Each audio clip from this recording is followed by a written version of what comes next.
देखिए, तो यहाँ तक डायग्राम आप लोग को नज़र आ रहा है ऑनलाइन स्टूडेंट?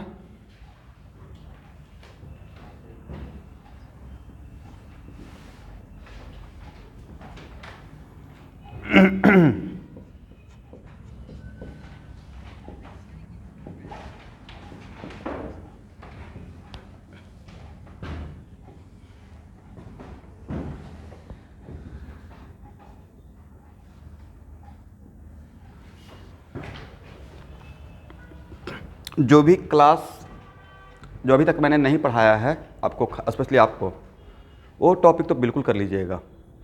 जैसे वेव वगैरह या ऐसे जब भी स्टार्ट करूँगा ना, मिस मत कीजिएगा या रोटेशन, क्योंकि क्वेश्चन करवाते टाइम मैं क्लास में इस तरीके से डिफरेंट टाइप का प्रॉब्लम लूँगा कि उसके बाद आपका क्वेश्चन बैंक बहुत स्मूथली लग जाएगा और कॉन्फिडेंस आ जाएगा उस चैप्टर में। 10 ही क्वेश्चन करवाएंगे, लेकिन वो 10 क्वेश्चन के बाद फिर आपका लेवल ऊपर चला जाएगा, सोचने का कैपेबिलिटी, कहाँ पे क्या मिस्टेक हो सकता है। इसलिए जब भी जो क्लास बोलते हैं तो थोड़ा हेक्टिक रहेगा, बट शाम में स्पेशली जो क्लास ले रहा हूँ 12th वाले बच्चों का, उसमें बिल्कुल मिस मत कीजिए। कुछ नहीं तो कम साथ में प्रॉब्लम तो बना रहे हैं, उससे कुछ लॉस तो नहीं होगा, स्पीड बढ़ेगा।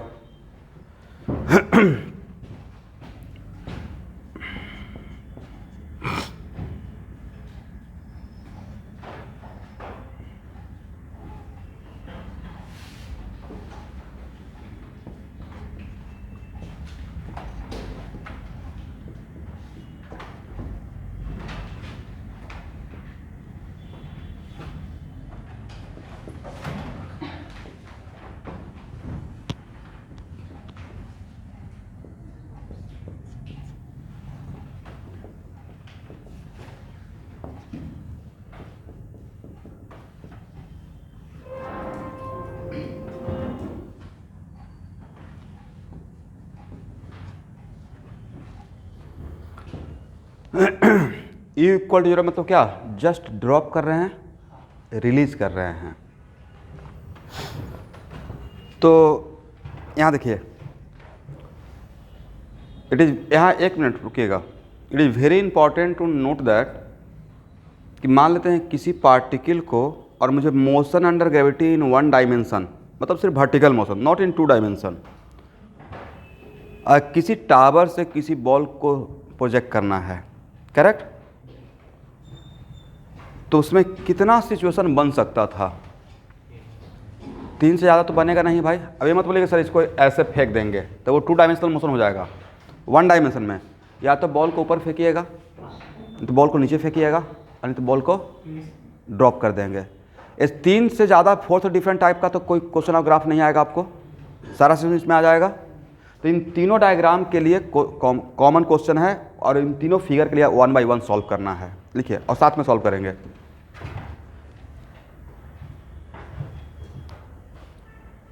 Draw displacement versus time graph.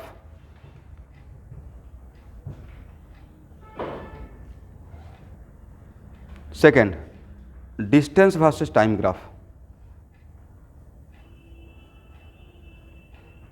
Third, velocity versus time graph.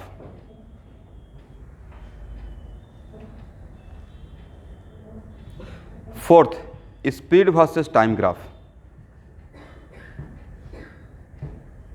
Fifth, acceleration versus time graph.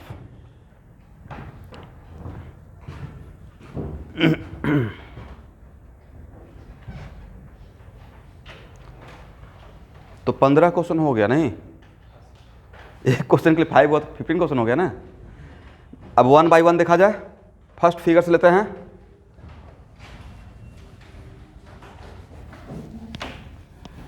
तो देखिए, इन सब में निकालना है मुझे, सब में टाइम कॉमन है नहीं, सब में टाइम कॉमन है, तो इसमें तो मोशन का तरीका ऐसे रहेगा, है ना, ऊपर जाके नीचे आएगा और कहाँ से कहाँ तक कि प्रोजेक्ट करके छोड़ दिया तो ग्राउंड तक का। तो क्या पहले टाइम ऑफ फ्लाइट निकाल लिया जाए? बट टाइम ऑफ फ्लाइट के लिए यहाँ पे ये वाला फार्मूला नहीं चलेगा, वो यहाँ से यहाँ तक जो point of projection of point of return equal रहता है, तब हम लोग एक स्टैंडर्ड फार्मूला बनाए हुए हैं। बट यहाँ पे वो स्टैंडर्ड फार्मूला काम करेगा आपका? नहीं करेगा। तो सिंपली क्या करेंगे, सब ऑनलाइन के बच्चे सुन पा रहे हैं, delta y equal to u by t plus half a by t square. Delta y मेरा कोऑर्डिनेट सिस्टम के अकॉर्डिंग डायरेक्ट डेल्टा वाई बोलिए। नहीं भाई, -100 100 बोले या -100 बोले। जैसे ही यहाँ पे पुट करना स्टार्ट करते हैं, ख्याल रखिएगा ऑल आर अलजेब्रिक क्वांटिटी, तो वैल्यू पुट कीजिए विथ प्रॉपर अलजेब्रा साइन के साथ कि हाँ कहाँ पे क्या लेना है। डेल्टा वाई बोलते हैं तो फाइनल इनिशियल दिमाग में आता है ना, फाइनल क्या है 0, इनिशियल क्या है 100। तो ये बातें मैं बार बार नहीं बोल सकता हूँ, 2-4 बार समझा दिया, अब आपको आगे बढ़ना है। यू वाई कितना लिखें, +10 या -10? +10 क्यों सर, ऊपर डायरेक्शन था initial, right. 10t directly -5t square लिख दें, ए वाई इक्वल टू -j, हाँ या ना बोलिए, करेक्ट। इसको सॉल्व करके टाइम बताइए, डू इट फास्ट।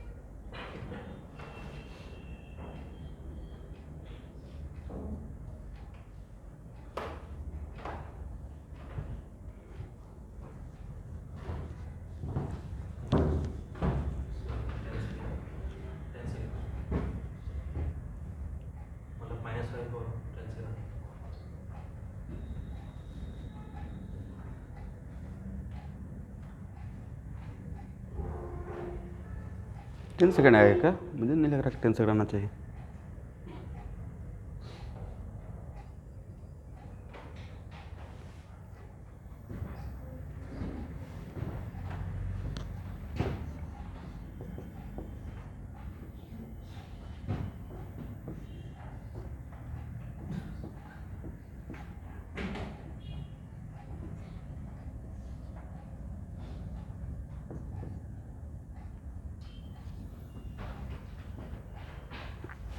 यही आया है ना,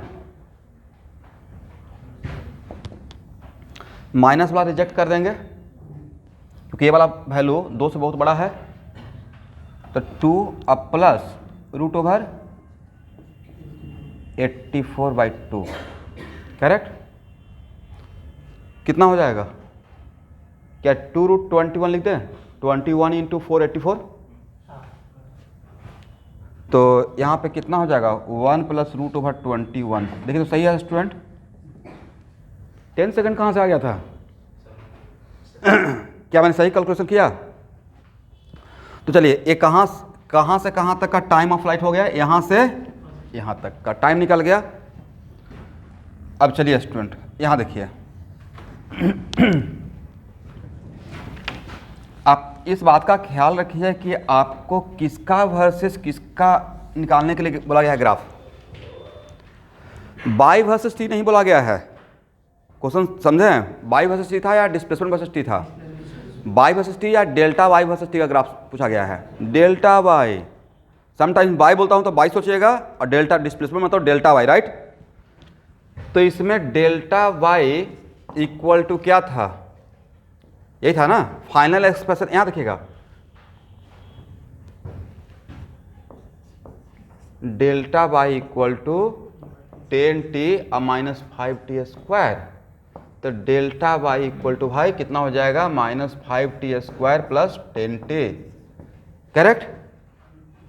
इसको कुछ डेल्टा वाई को कुछ जेड जैसा मान लीजिए, आपके लिए सुविधा रहेगा। नहीं क्या इसको for sake of simplicity rough में काम करने के लिए डेल्टा वाई को जेड मान लें, -5t स्क्वायर और plus 10t।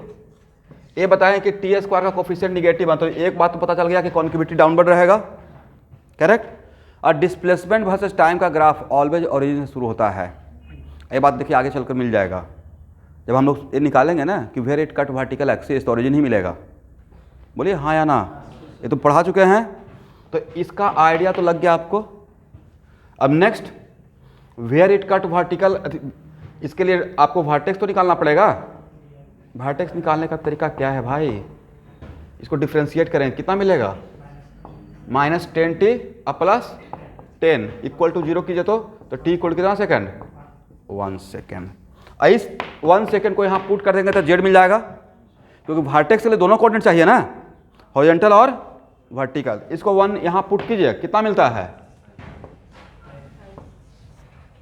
t equal to 1 put करेंगे तो कितना हो जाएगा -5 + 10 इक्वल टू 5। यहाँ तक हो गया, वर्टेक्स का कोऑर्डिनेट पता चल गया। नेक्स्ट क्या करना है, where it cut what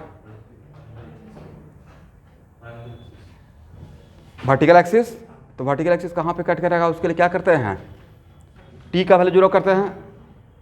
t का वैल्यू क्या करते हैं, वर्टिकल एक्सिस पे हॉरिजॉन्टल एक्सिस का वैल्यू क्या रहेगा 0 रहेगा, तो इसमें t का वैल्यू 0 कीजिए तो z क्या मिलता है, अब मिलना भी चाहिए था, बिकॉज डिस्प्लेसमेंट वर्सेस टाइम का ग्राफ ऑलवेज ओरिजिन से पास करेगा, ओरिजिन से ही स्टार्ट होता है, करेक्ट है ना। चलिए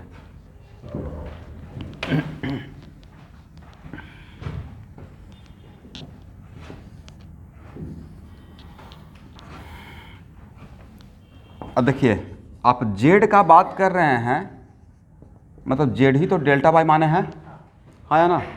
वर्टेक्स कहाँ पे था एवरीवन, 1 पे और 5 पे, राइट, 1 पे एंड 5 पे। तो ये हो गया 1, ये हो गया 5, और ऊपर जाएं या नीचे आएं, नीचे आएं।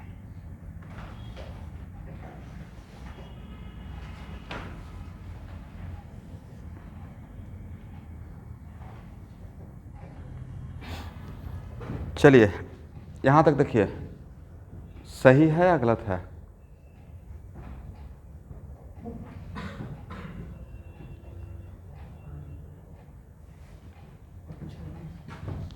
सही नहीं है। यहाँ देखिए, यहाँ पे डेल्टा बाई क्या 0, और यहाँ पे 1 सेकेंड है ना, तो यहाँ पे डैम से 2 सेकेंड रहेगा,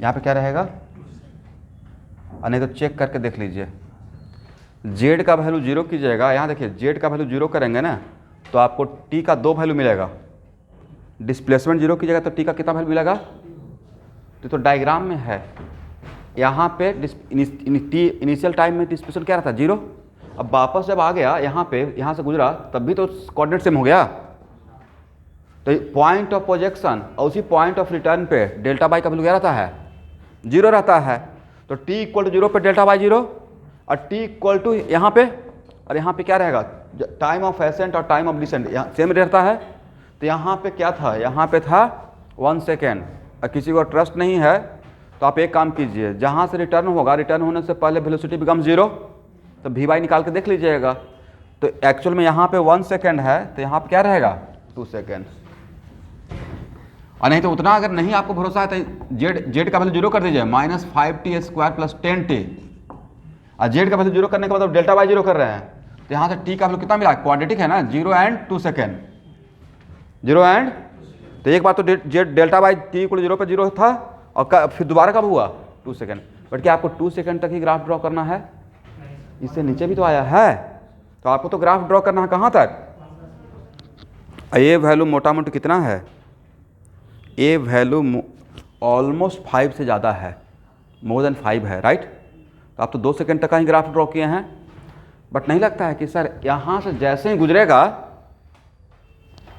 यहाँ से यहाँ तक आपका डेल्टा बाई पॉजिटिव रहेगा, बट जैसे यहाँ से गुजरेगा तो डेल्टा बाई क्या हो जाएगा, नेगेटिव हो जाएगा, तो ये ग्राफ ऐसे नीचे जाएगा, समझ गए, करेक्ट, क्योंकि 1 मिनट यहाँ से यहाँ के बीच में डेल्टा बाई -100 ना, कितना -100 है, करेक्ट, अरे कौन सा time, time of flight, correct, 1 + √21, और ये वैल्यू कितना रहेगा -100 metre, this is the correct graph. समझ में आ गया है?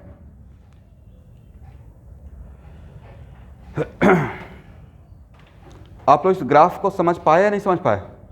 आ गया समझ में? एग्जाम में आएगा तो बन जाएगा। तो 5 में से कोई एक आएगा, पांचों नहीं आएगा। और डिस्प्लेसमेंट वर्सेस टाइम का ग्राफ आएगा तो वो आसान है, लेकिन डिस्टेंस वर्सेस टाइम का आएगा तो आपको डबल काम करना पड़ेगा। नहीं, डिस्प्लेसमेंट वर्सेस टाइम का ग्राफ ड्रॉ करने के बाद फिर क्या ड्रॉ करना पड़ेगा? यस, इसको हटाया जाए।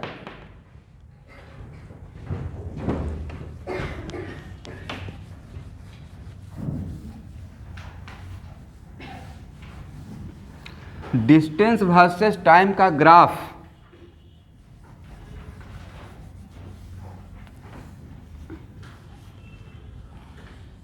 डिस्टेंस वर्सेस टाइम का ग्राफ भी ओरिजिन से स्टार्ट करते हैं, करेक्ट। और डेल्टा वाई का जहाँ से वैल्यू जहाँ तक इंक्रीज कर रहा है देन फाइन, बट जहाँ से डेल्टा वाई का वैल्यू कम होना स्टार्ट हुआ वहाँ से क्या लेना है? मिरर इमेज ले लीजिए। जहाँ से, एक मिनट, जहाँ से कम होना स्टार्ट होगा मतलब वहाँ से पार्टिकल रिटर्न होना स्टार्ट हुआ, उसका डायरेक्शन चेंज हुआ होगा, करेक्ट। तो डेल्टा वाई का वैल्यू कहाँ से कम होना स्टार्ट हुआ है? करेक्ट। और उसके बाद कंटिन्यूसली कम हो रहा है, तो आपको डिस्टेंस वर्सेस टाइम का ग्राफ, तो डिस्टेंस वर्सेस टाइम का ग्राफ दो ग्राफ को देखकर ड्रॉ करते हैं, या तो वाई वर्सेस टी का, नहीं तो डेल्टा वाई वर्सेस टी में रहता है कि फिर वापस खींच कर ओरिजिन पे लाना पड़ता है। डेल्टा वाई तो ओरिजिन से ही स्टार्ट होगा, तो इसका इस ग्राफ को देख कर ड्रॉ करना है एस वर्सेस टी का, तो कहाँ तक सेम ग्राफ रहेगा? 5 मीटर तक सेम रहेगा, 5 है ना, क्या है? और उसके बाद क्या लेना है? इस पूरे पार्ट का मिरर इमेज, यहाँ से लेकर यहाँ तक। तो एक गैप कितने का है? बोलिए भाई, थोड़ा तो बोलना चाहिए। 105 का। कितना गैप है? ये है 100, और ये कितना है? 5 का।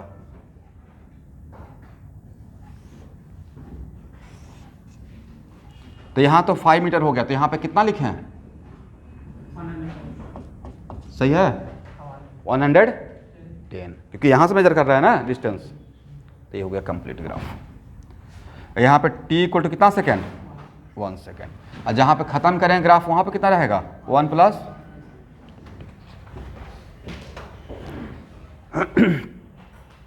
हम लोग ट्राई कर रहे हैं कि वर्क पावर एनर्जी तक आपका जो नीट में 8 क्वेश्चन आता है उसमें से एक भी ना छूटे, और उसके लिए इस पर काम करना पड़ेगा।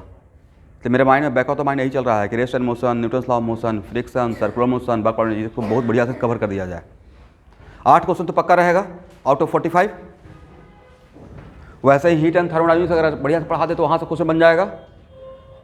25 क्वेश्चन पकड़ने का टारगेट कर रहे हैं मिनिमम आप लोग के लिए, और वो ऐसा सेक्शन पे मैं फोर्स करूँगा। फॉर एग्जांपल, ठीक है, कैपेसिटर इलेक्ट्रोड को छोड़िए, टफ है, कॉन्सेप्चुअल है। मॉडर्न तो आसान है, उसको तो पकड़ सकते हैं। हीट एंड थर्मोडायनामिक्स तो आसान है। अब जो मैं कल का क्वेश्चन बोर्ड पे लिया हूँ वो क्वेश्चन नहीं आएगा आपको, इस बात का गारंटी है, लेकिन एक जनरल क्लास है तो क्लास क्वेश्चन मुझे लेना पड़ेगा। इसके बाद और कौन सा था? पढ़िए तो सही, क्वेश्चन क्या था?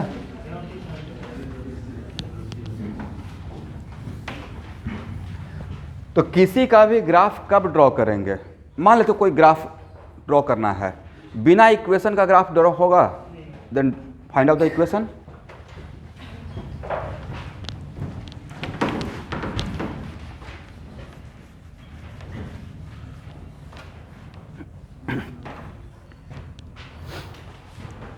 आप आइएगा 11th क्लास में, कभी एक बच्चा यहाँ पे बैठता है, ठीक है,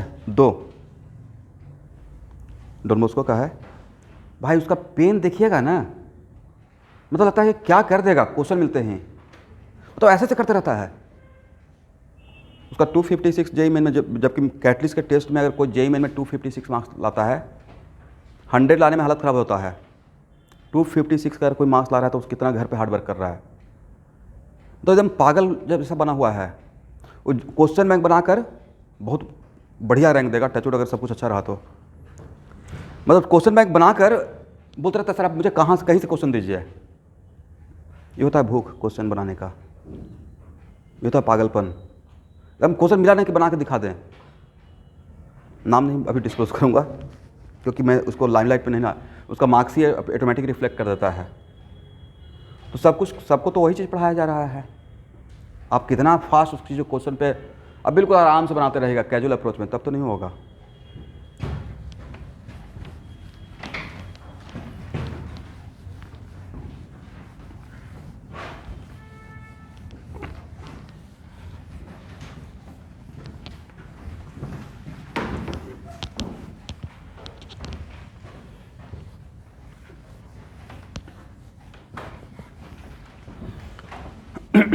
यहाँ देखिए V Y equal to A V one U Y plus A Y into T, correct. यहाँ देखिए तो भाई V Y equal to 10 minus 10t कर दें, और वी वाई जीरो कहाँ पे होगा वो निकाल लीजिएगा। यहाँ से कहाँ पे होगा, जीरो कीजिए तो माइंड में कैलकुलेट हो जाएगा। मेरा इक्वेशन इसको देखकर ग्राफ ड्रॉ करना है, 10 माइनस 10t तो t इक्वल टू कितना सेकेंड। अब बाकी टाइम तो पता है कहाँ तक ग्राफ ड्रॉ करना है। एक ऐसा इक्वेशन बोलना है सबको जो क्लास में बैठे हुए हैं, स्ट्रेट लाइन स्लोप पॉजिटिव है या निगेटिव है, निगेटिव है।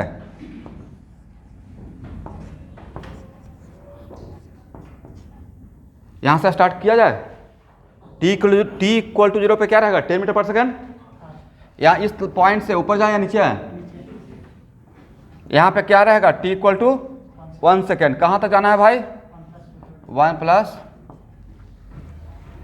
ठीक है ना।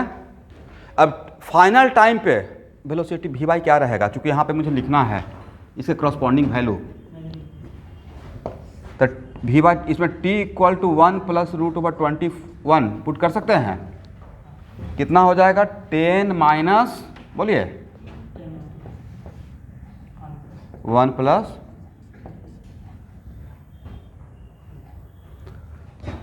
कितना,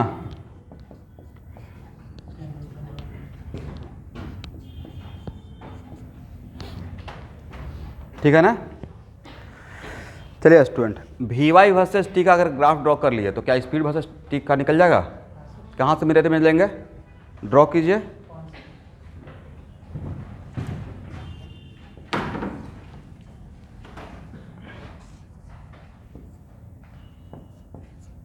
कहाँ तक ग्राफ सेम रहेगा, जहाँ तक वी वाई पॉजिटिव रहेगा, चूंकि आप वी वाई का ड्रॉ कर रहे हैं या वी वाई का मॉडुलस का राइट। तो जहाँ पे पॉजिटिव है वहाँ तो डिटो सेम रह जाएगा, लेकिन जहाँ से निगेटिव हुआ वहाँ से क्या करना है, मेक इट पॉजिटिव।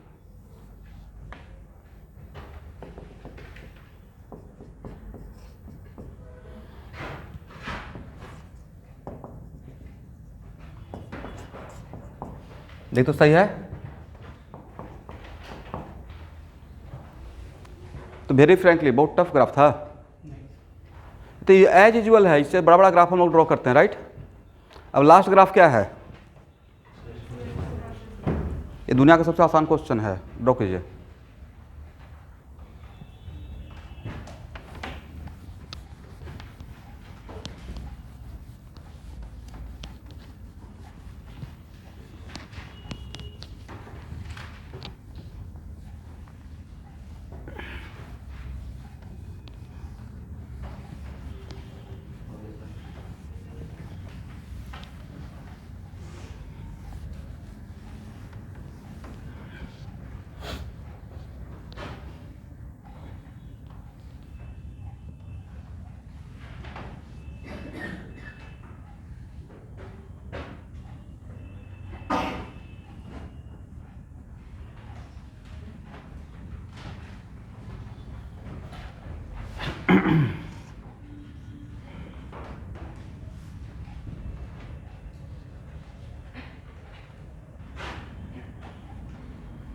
देखिए ए वाई इक्वल टू क्या है भाई,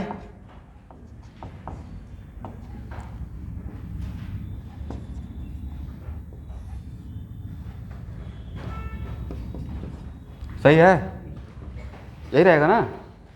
ए वाई इक्वल टू -10 वेरिएबल है या कांस्टेंट है, कांस्टेंट है, और ए वाई ऊपर है पॉजिटिव और निगेटिव तो नीचे रहेगा, तो बिल्कुल ये ग्राफ होना चाहिए। सही है। आप लोग ऊपर ड्रॉ कर दिया क्या इसको, क्यों, ए वाई तो निगेटिव है, पूरे प्रॉब्लम में आपने जो माना है उसमें ए बाई क्या है, तो माइनस जी ना। तो इस जीरो इस हॉरिजॉन्टल एक्सिस से ऊपर लेकर जाएं या नीचे लेकर आएं, नीचे। देन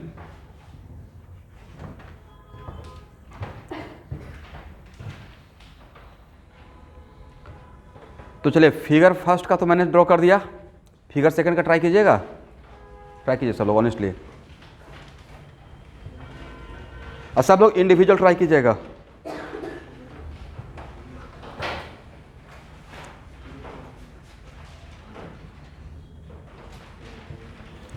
आज जिनसे फिगर सेकंड बन जाएगा वो फिगर थर्ड का ड्रॉ करेंगे।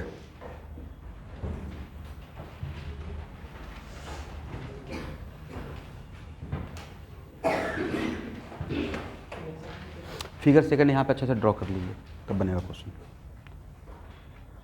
आपने फिगर सेकंड ड्रॉ नहीं किया है, क्यों?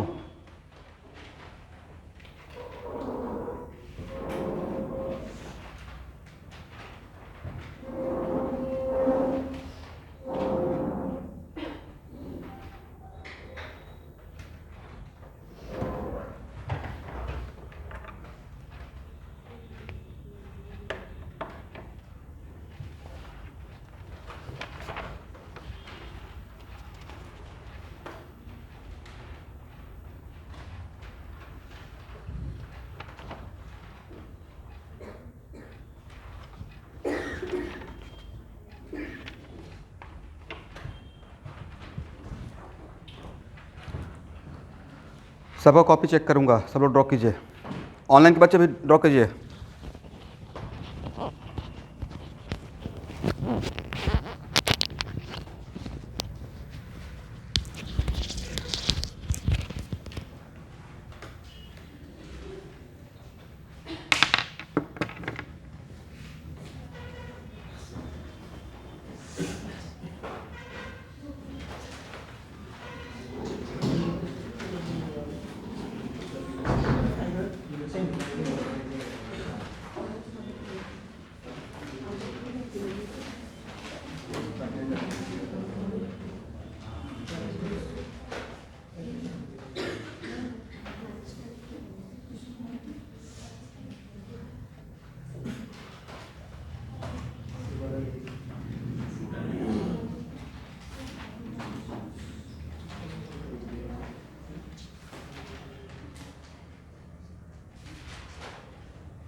इसमें क्यों नहीं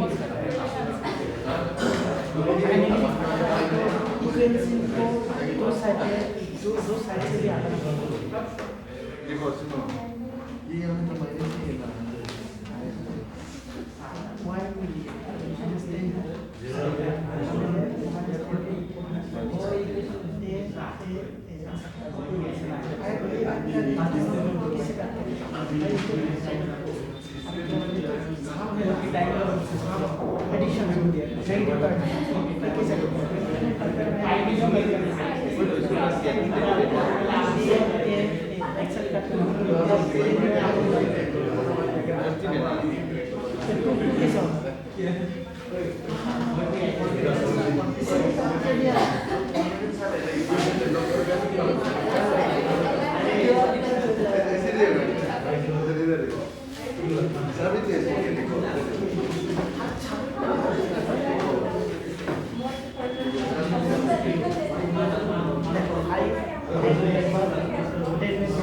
What?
यहाँ देखिए,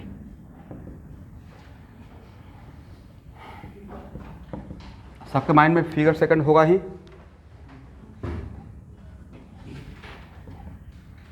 क्या लिखें? डायरेक्ट इक्वेशन बोलिए।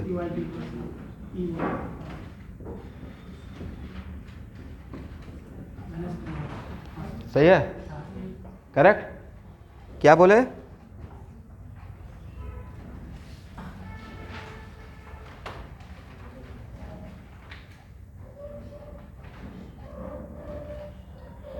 कहाँ पे पॉजिटिव लिखे? बोलिए, पूरा इक्वेशन बोलिए तो। एक मिनट, जो स्टूडेंट बोल रहे हैं उनका तो पहले मिसकॉन्सेप्शन क्लियर करना पड़ेगा। कहाँ पे पॉजिटिव लिखे हैं?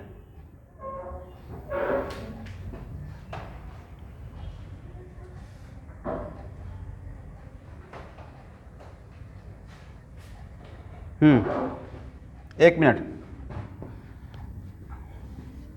बहुत आराम से सीखना पड़ेगा, कंफ्यूज माइंड से मत चीज़ों को सीखिए।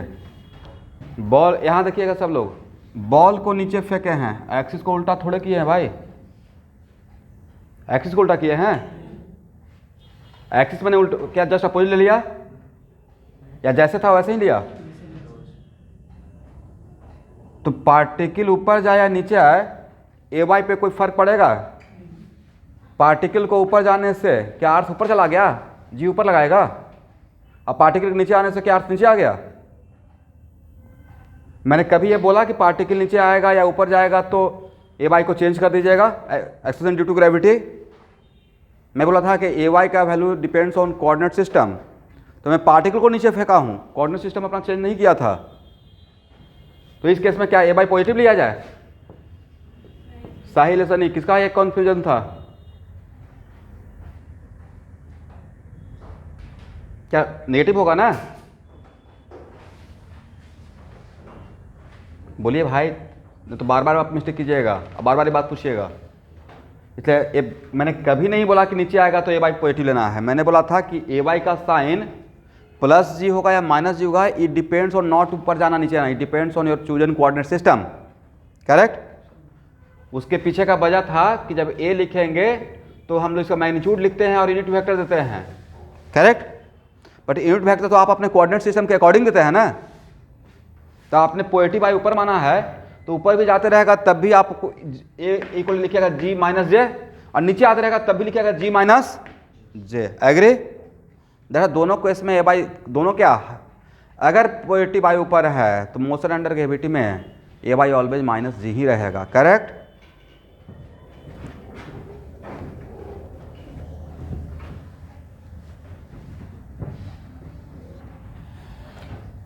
चलिए इसका वर्टेक्स बताइए पहले। ये तो पता है ना कॉन्केविटी डाउनवर्ड रहेगा, वर्टेक्स कहाँ पे होगा? निकाले तो होंगे ही पक्का। कहाँ पे है? -1,5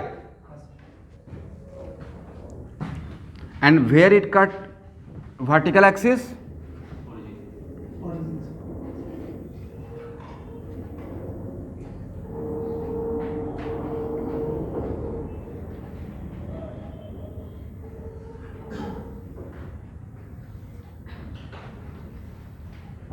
और यहाँ पे -1 और जहाँ तक लास्ट कर, और टाइम ऑफ फ्लाइट कितना आया है? कितना? √21 -1, वेरी गुड। तो यहाँ पे आया होगा टाइम ऑफ फ्लाइट √21 -1, करेक्ट ना। अब बोलिए कौन सा कहाँ, ये वाला पार्ट तो सिर्फ ग्राफ ड्रॉ करने के लिए आपने ड्रॉ कर दिया,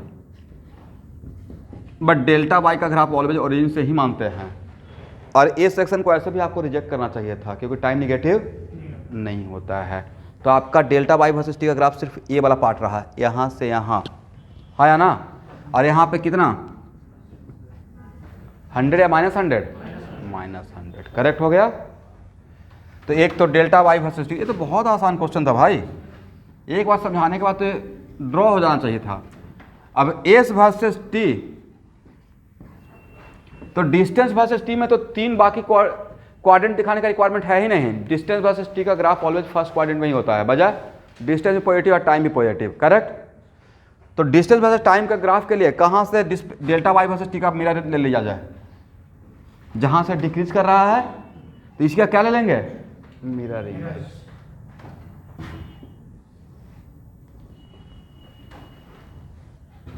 सही है। और यहाँ पे कितना हो जाएगा? 100 मीटर। और यहाँ पे टाइम कितना रहेगा? √21 माइनस 1। ये सब ग्राफ के लिए एक्सपेक्ट कीजिए, तो इतना तो आएगा भाई। हाँ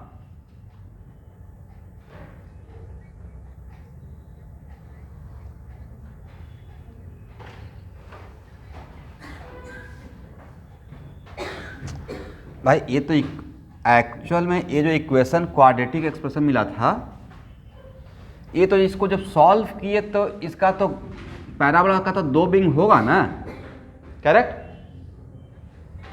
एक, हाँ तो मैं बोल रहा हूँ ना कि इसको नहीं लेना है, इस यहाँ से यहाँ तक पूरा ग्राफ नहीं ले, तो ग्राफ ड्रॉ करके मैं इधर दिखा दिया। मैंने ये थोड़े बोला कि इस पार्ट को आपको लेना है, ग्राफ ड्रॉ करने के लिए मैंने ग्राफ ड्रॉ किया, बट ग्राफ स्टार्ट कहाँ से करना है आपका?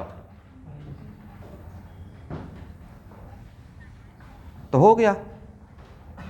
फिजिक्स में प्रैक्टिकली तो हम लोग यहाँ से ग्राफ लेंगे। तो इस सेक्शन को जब लिए थे, जब ड्रॉ करना था, तो यहाँ पे तो यहाँ पे 1 मिनट, ये टाइम निगेटिव नहीं होता, इसलिए आपने ग्राफ रिजेक्ट किया। मान लेते हैं कि यही क्वेश्चन ऐसा रहता student, delta by verse equal to -10x और -5x², है ना? और x तो पॉजिटिव निगेटिव दोनों हो सकता है, तब आपका ग्राफ बिल्कुल ये रहता भाई। ये पूरा ग्राफ हम लोग सिलेक्ट करते हैं, हाँ या ना? ये यहाँ से पूरा, बट यहाँ और x का वैल्यू निगेटिव पॉजिटिव दोनों होता है, एक्सेप्टेबल रहता, इसलिए हम लोग रॉन्ग नहीं है। हम लोग बस इस यहाँ से यहाँ तक वाले पार्ट को रिजेक्ट कर रहे हैं। किस वजह से? क्योंकि टाइम निगेटिव नहीं होता है। बट अचानक से आप यहाँ से ड्रॉ नहीं कर सकते थे ना। आपको आइडिया कैसे मिलता कि ये किस ग्राफ का ये सेक्शन है? ये ड्रॉ करने के बाद ही तो पता चला, ये पैराबोला का सेक्शन है, करेक्ट? इसलिए मैंने यहाँ से लिया था, ठीक है ना? और इस यहाँ से ग्राफ देखकर यहाँ से डेल्टा वाई डिक्रीज हो रहा है, तो हम लोग क्या करेंगे? डिस्टेंस के लिए यहाँ से, और डिस्टेंस ग्राफ भी ऑलवेज ओरिजिन से स्टार्ट होता है, डिस्प्लेसमेंट का भी ओरिजिन से और डिस्टेंस का भी। तो डिस्प्लेसमेंट का ग्राफ देखकर तो डिस्टेंस का ड्रॉ करना और भी आसान है, क्योंकि दोनों का एक बात कॉमन, क्या? ओरिजिन से स्टार्ट होना। अब आपको जहाँ से कम हो रहा है वहाँ से मिरर इमेज ले लीजिए, ठीक है ना? हो गया? तो मुझे नहीं लगता कि इस क्वेश्चन में बहुत टाइम लगना चाहिए था। Anyway, next, V Y equal to क्या लिखेंगे? यू वाई प्लस ए वाई इंटू टी। और वी वाई, यू वाई कितना? -10। माइनस कितना लिखे? 10t, correct? और एक ऐसा इक्वेशन, और स्टार्ट कहाँ से करेंगे भाई? ओके, इसको हटाएं, इस सेक्शन को।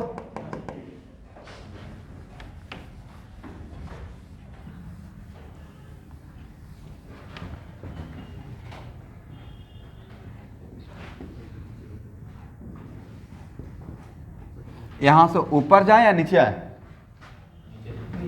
क्यों? यस, स्लोप निगेटिव है, बट इधर मत पढ़ाइएगा, टाइम निगेटिव नहीं होता है, ठीक है? इधर नहीं पढ़ाना है। क्या सोचकर नहीं पढ़ाना है? टाइम निगेटिव हो जाएगा, जो पॉसिबल। और कहाँ तक जाना है भाई? टाइम ऑफ फ्लाइट तक। और टाइम ऑफ फ्लाइट कितना है आपका? 21 माइनस 1। इस टाइम पे वी वाई कितना है वो निकाल के बताइए।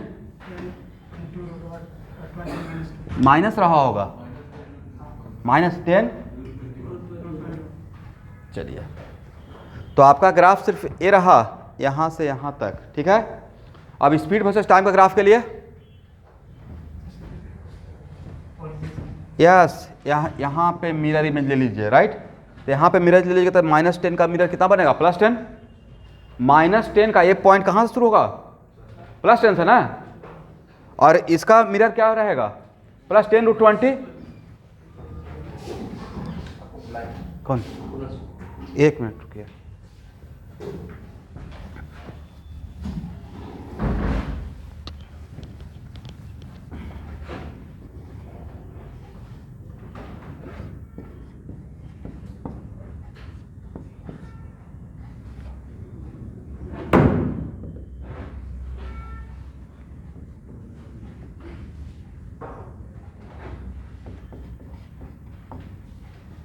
हो गया ना, चलिए।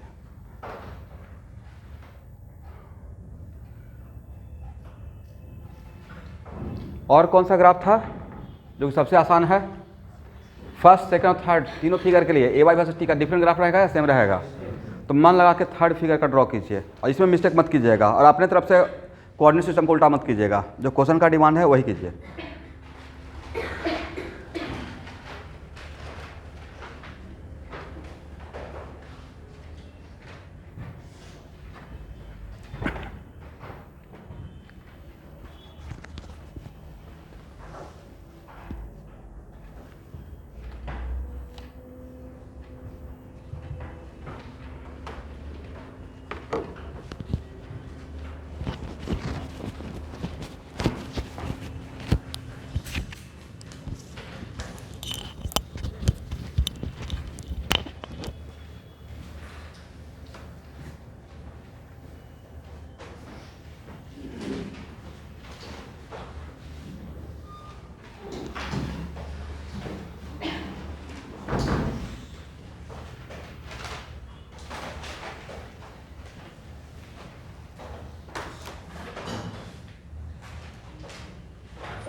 ग्राफ गेस नहीं हो सकता है, ग्राफ इक्वेशन नहीं बन सकता है।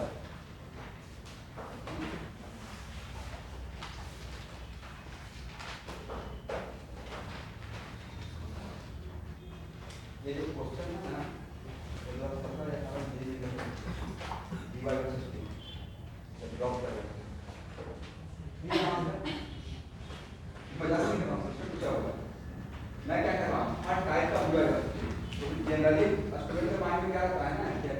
मोशन अंडर ग्रेविटी में वो फिक्स होगा क्या या डिपेंडिंग ऑन सिचुएशन ऊपर देख रहे हैं नीचे आ रहा है या रिलीज कर रहे हैं तो उसी को मैं रोटेट कर रहा हूँ ताकि आपके माइंड में एक बार लाइन नहीं निकालना पड़ेगा। ग्राफ रखने वाला चीज है ड्राइव करने वाला चीज है।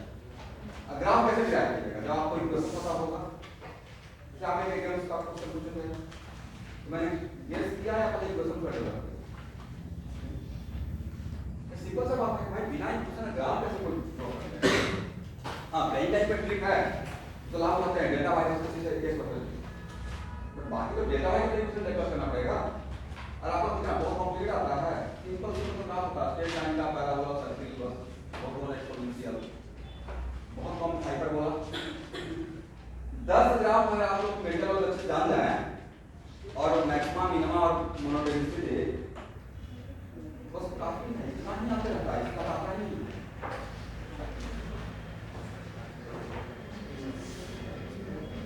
हो गया ना अब तो इसका फॉर्मूला बन जाएगा पक्का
हो गया।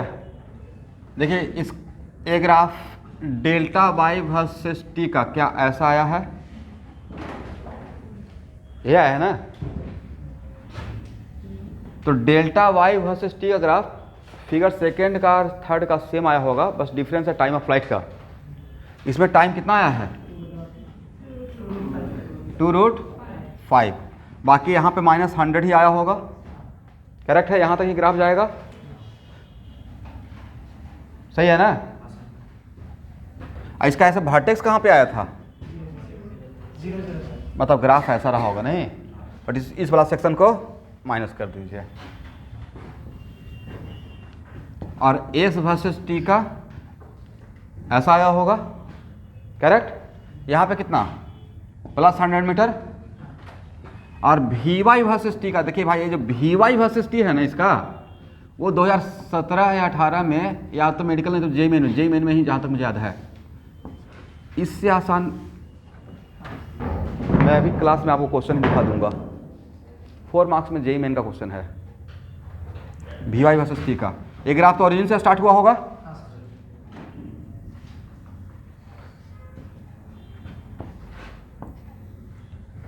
तो डिफरेंट ग्राफ ड्रॉ करने का मेन वजह यह है कि जनरली स्टूडेंट के माइंड में खासकर मेडिकल वाले बच्चे क्या सोचते हैं कि अच्छा मोशन अंडर ग्रेविटी का वर्टिकल मोशन का ग्राफ फिक्स हो गया कहीं पे एक वी वाई वर्सेस टी का ऐसा देखेंगे और इसी को रट लेंगे हर केस में इसी को टिक लगाएंगे।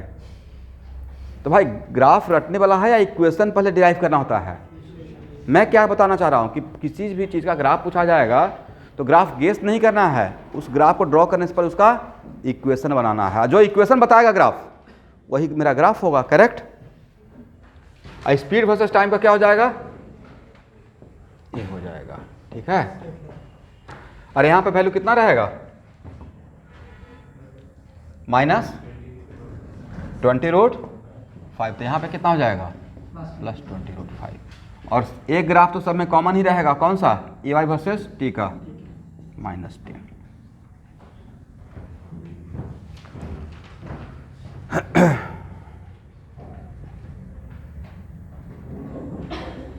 इसको हटाया जाए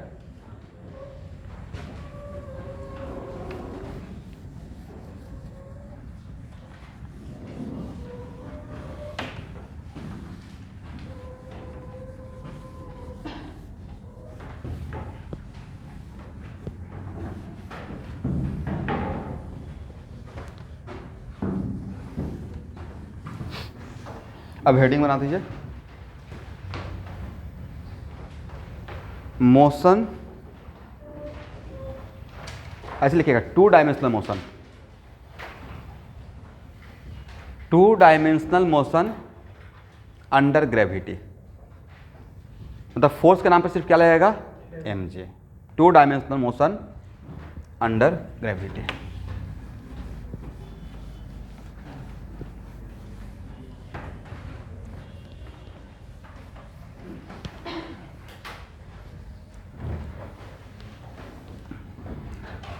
चलिए आज इसको थोड़ा सा इंट्रोडक्शन करके सिर्फ छोड़ देंगे।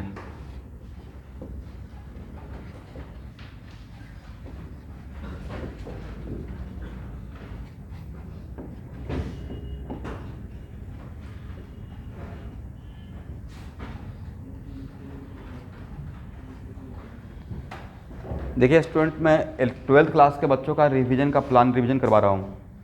आपको भी मोटा मोटी बहुत सारा टॉपिक पढ़ा दिया गया है, तो आपके लिए भी एक रिवीजन शीट डिस्ट्रीब्यूट कर लेंगे, और जो रिवीजन पीछे का टॉपिक करवाऊंगा वही आपका टेस्ट का सिलेबस बनते जाएगा, ठीक है ना। क्योंकि अभी तो आपका एग्ज़ाम में जून तक का टाइम है मोटा मोटी, हालांकि चीज़ें थोड़ा सा नॉर्मल होना स्टार्ट हो गया है, लेकिन फिर भी जून से पहले मुझे नहीं लगता कि एग्ज़ाम होगा। नीट का फॉर्म भी नहीं निकला है तो उतना टाइम लगेगा, ठीक है। जेईई मेन का भी तक फॉर्म नहीं निकला है ना।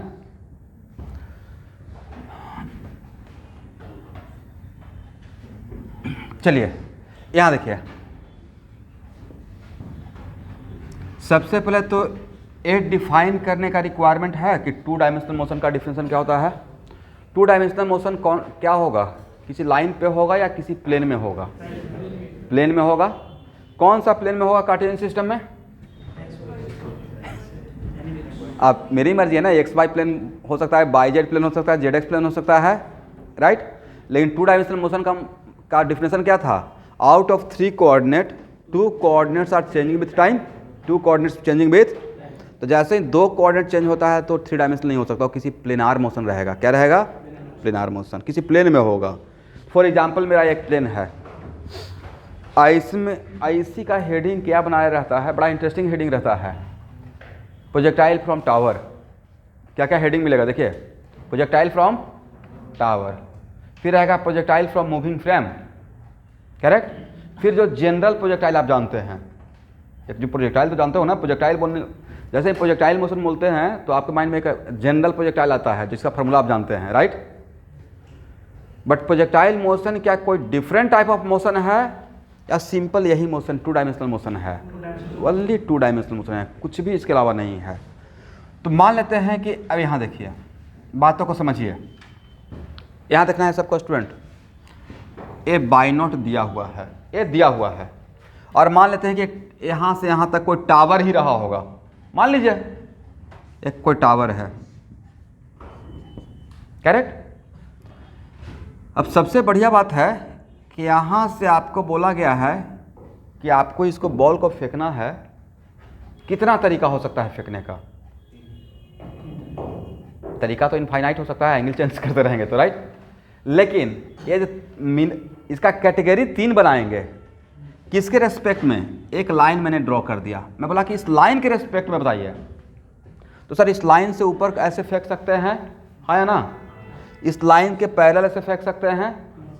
मान लेते हैं कि इस बेंच पे कोई क्वाइन है, क्वाइन को ऐसे हिट करेंगे तो क्वाइन क्या होगा? ऐसे आकर ऐसे गिरेगा, हाँ या ना? तो 3 ही तरीका हो सकता है ना, 4th तरीका। तो इस 3 तरीका का अगर प्रॉब्लम को डील कर लिया जाए तो कहानी खत्म, मतलब मेरा काम हो जाएगा, ठीक है। तो एक तरीका तो भाई ऐसा हो सकता है कि ऐसे प्रोजेक्ट करेंगे, और अगर ऐसे प्रोजेक्ट करेंगे तो इसका मोशन का तरीका ऐसे रहेगा। अब नेक्स्ट सर वापस क्यों आएगा? वापस आना तो नहीं चाहेगा, लेकिन वापस इसको लेकर कौन आएगा? जी, ठीक है, बातों को समझिएगा।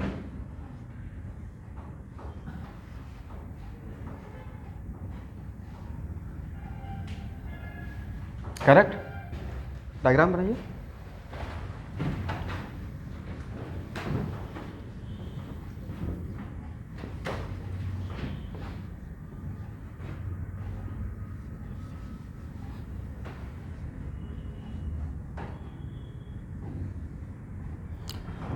दूसरा तरीका तो स्टूडेंट हो सकता है, देखिए तो सही है, इस लाइन के बिल्कुल पैरेलल हॉरिजॉन्टली इसको प्रोजेक्ट किए थे, लेकिन ऐसे जाएगा या ऐसे जाकर ऐसे आएगा, यहाँ भी जी ऑलवेज नीचे रहेगा, हाँ या ना।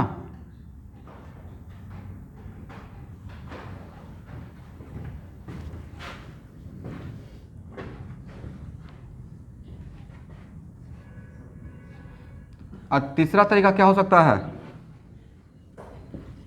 ऐसे प्रोजेक्ट करेंगे इसके साथ, अभी मत बोलेंगे सर यहाँ देखिए कि डायरेक्ट नीचे कीजिए, वो केस आप पढ़ लिए, वन डायमेंशनल मोशन, राइट, वो केस तो अभी जस्ट पढ़े हैं ना। तो ऐसे रहेगा तो क्या इस लाइन पे जाएगा या थोड़ा सा ऐसे हो जाएगा,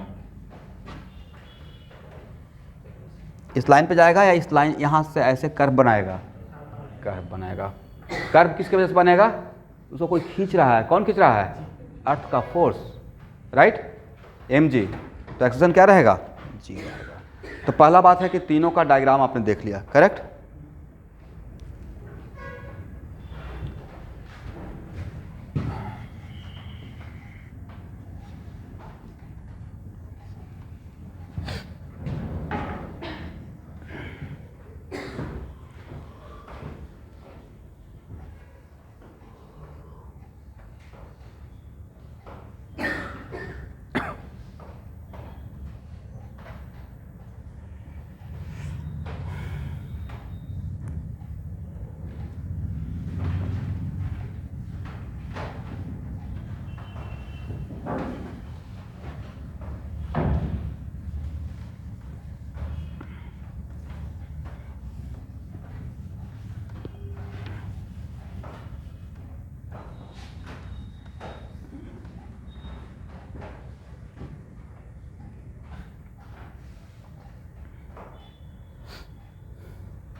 तो स्टूडेंट, मोशन अंडर ग्रेविटी में ध्यान सुनिएगा, मोशन अंडर ग्रेविटी में एक्सेलरेशन क्या है according to my coordinate system. एक एक बात को ध्यान से सुनना है, डिस्ट्रैक्शन का क्वेश्चन आपसे नहीं छूटेगा, चाहे जैसे भी आए, और हर डिफरेंट टाइप का प्रॉब्लम मैं ले लूँगा। सर यही रहेगा एक्सेलरेशन, राइट, तो एक्स क्या होगा भाई, 0, हाँ या ना, और ए वाई कितना रहेगा, -g, प्लस जे को छोड़कर। तो इस टाइप के सारे मोशन के लिए एक्स क्या रहेगा, क्योंकि मैंने बोल दिया मोशन अंडर ग्रेविटी, तो जी एक्सेलरेशन ऑलवेज डाउन रहेगा, ग्राउंड की तरफ रहेगा, करेक्ट। और जैसे ही एक्स 0 तो भी एक्स क्या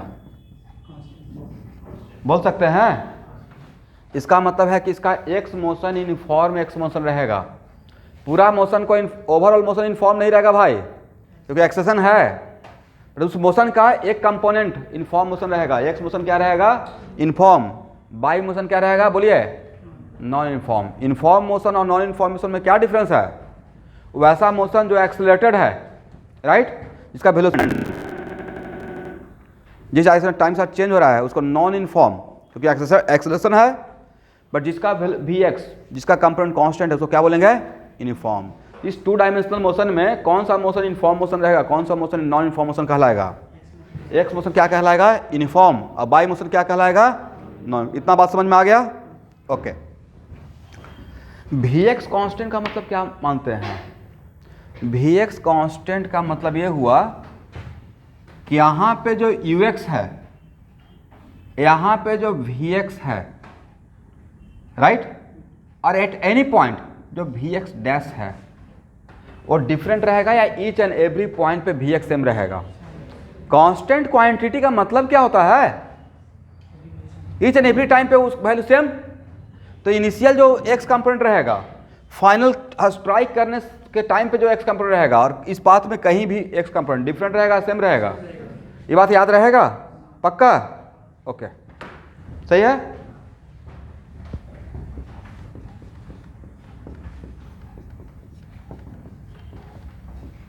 तो क्या इसको ऐसे लिख सकते हैं? इस कंडीशन के लिए Vx initial Vx final equal to Vx at any time t, भूलिएगा नहीं, इस पे क्वेश्चन दूंगा, सही है।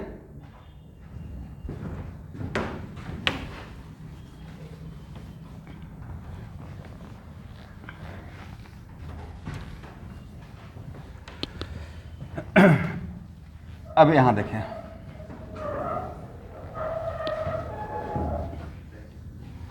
ध्यान से देखिएगा,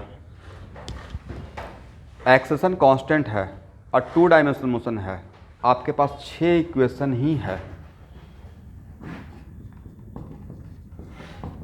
एक्सेलरेशन 0 भी तो एक कांस्टेंट वैल्यू है, तो कांस्टेंट एक्सेलरेशन के लिए, और आपको 2 डायमेंशनल मोशन है तो यहाँ पे एक्स मोशन और वाई मोशन दोनों का हेल्प लेना पड़ेगा क्वेश्चन को सॉल्व करने के लिए, करेक्ट। तो आपके पास 6 इक्वेशन से ज़्यादा है या इसी का परम्यूटेशन कॉम्बिनेशन करना है, इसी से का हेल्प लेना है। एक इक्वेशन क्या रहेगा? This one. दूसरा क्या रहेगा भाई? You x T plus half. बोलते रहिए भाई, थोड़ा बोलने से मुझे हिम्मत मिलता है।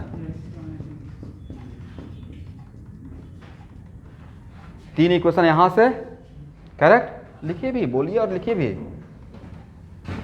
We Y equal to u Y plus A Y into t, delta y equal to u y t plus half a y t square. अब v y square equal to u y square plus 2 a y delta Y.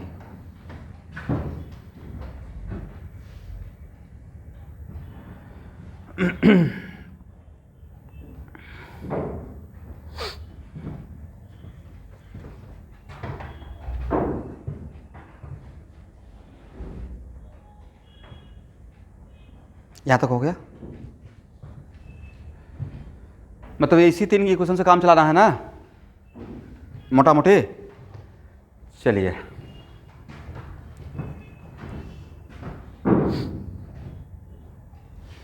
तो student मान लेते हैं कि एक general बात कि अगर आपसे पूछा जाएगा फाइंड 2 डायमेंशनल मोशन में find velocity as a function of time, कैसे क्या कीजिएगा? मैंने क्वेश्चन क्या दिया 2 डायमेंशनल मोशन में? Find velocity as a function of time. तो जैसे ही find velocity as a function of time, तो आप वी एक्स निकालेंगे, वी वाई निकालेंगे, या दोनों निकालना पड़ेगा? तो जब दोनों निकालना पड़ेगा तो भी ऐसे लिखना पड़ेगा भाई, फिर हाँ या ना? सिर्फ यहाँ पे वी एक्स लिखना है, वी वाई या दोनों? तो जब दोनों वैल्यू है तो वेलोसिटी ये हो जाएगा, करेक्ट।